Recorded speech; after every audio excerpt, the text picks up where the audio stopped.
Okay guys, I'm finally here. I'm so sorry it took so long to make this video, but you saw her hair, what we were starting with.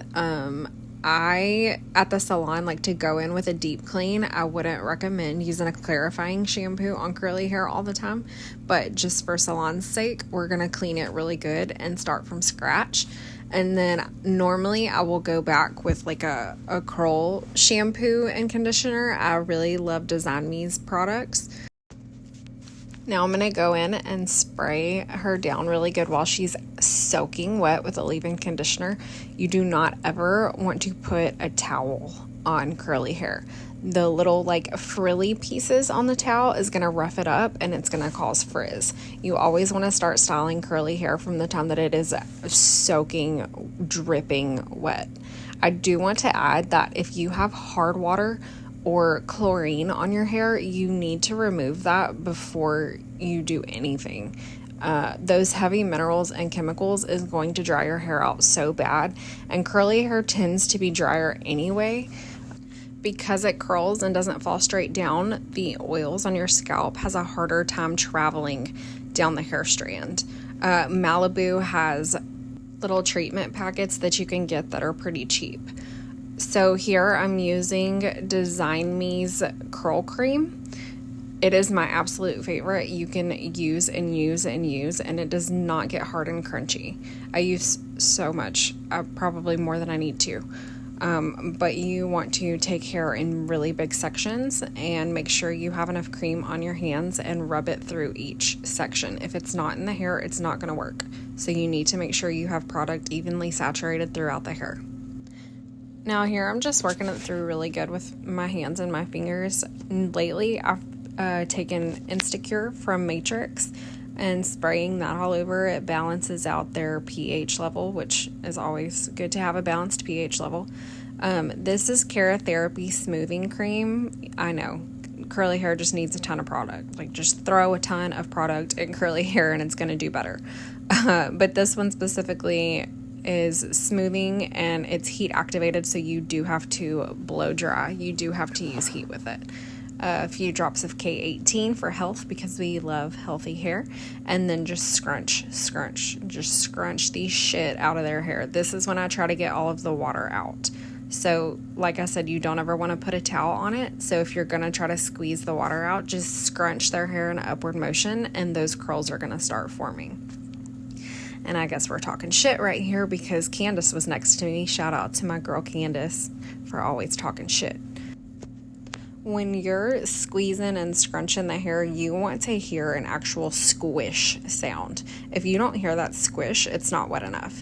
And we start styling curly hair while it's wet because the curly hair doesn't naturally have a lot of moisture in it. So you're locking that water and moisture in with your product. And then 100% I recommend the DYSON. The diffuser on the DYSON, the holes in it are teeny tiny, and it is just a much softer blow. I did just talk my way through a very important step, so listen up. When you start the blow dry process, hover the dryer over the hair very carefully on like a medium heat, medium speed. Turn your heat and speed down and just hover over the hair. Don't touch it at all. It builds a cast with your product, which is that like hard crunchy feel, which we don't really get with the Design Me product, but you want to build that cast so that it won't frizz up and your curls will stick together. Once you're done with that, you can start working the hair up with the dryer and the diffuser. Touch it very gently. Don't shake the hair. I don't like to blow dry like in an upward motion that much. Anything you do to rough the hair up is going to cause frizz, which we obviously don't want with curly hair. So be very gentle with it. And then once you get into it and you have that cast built, you can turn your heat and your blow dryer speed up a little bit. I really thought, like when I started out doing curly hair, it was going to take so long to blow dry, but the whole process is so satisfying. It really goes by pretty quickly, and I don't feel like it takes that much longer. You can let the hair air dry. I didn't in this video for time's sake and obviously educational purposes, but that is an option. The smoothing balm from KERATHERAPY that I used obviously will not be of any use to you if you're going to let it air dry, but that is always an option. So just kind of work the blow dryer up. When you get to the scalp, you do want to turn the heat down. Clearly, don't burn your daughter or yourself or your friend, whoever you're doing this on.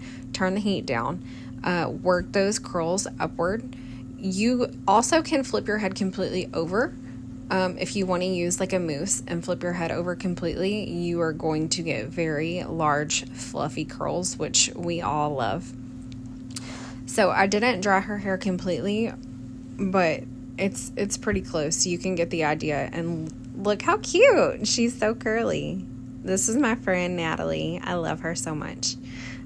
So take the Design Me. I mean, you can use another serum or oil. I like the Design Me, but once it's completely dry, take an oil and serum and scrunch the hair upwards again, and it's going to break up that cast. So if you use a product that does make the hair crunchy, take an oil or serum and scrunch and scrunch and scrunch until it breaks it up, and you will have nice, soft, frizz-free curls. So she had this one little piece that was not cooperating, so I went back in with the Design Me Remist. We both really like this spray. It's kind of sticky, so it pieces the curls together, but you can also just use conditioner and water. Now look at this beautiful after result.